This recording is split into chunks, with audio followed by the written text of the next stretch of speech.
ಅನ್ನವ ಬಿಡುವುದಿಲ್ಲ. ಉಳುವ ಯೋಗಿಯ ನೋಡಲ್ಲಿ, ಉಳುವ ಯೋಗಿಯ ನೋಡಲ್ಲಿ.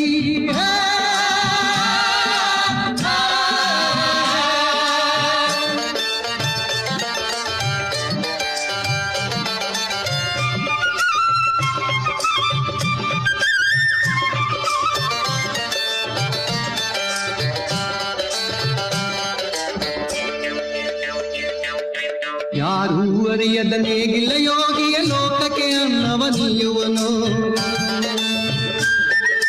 ಯಾರೂ ಅರಿಯದ ನೇಗಿಲ್ಲ ಯೋಗಿಯ ಲೋಕಕ್ಕೆ ಅನ್ನವ ನೀಯುವನು.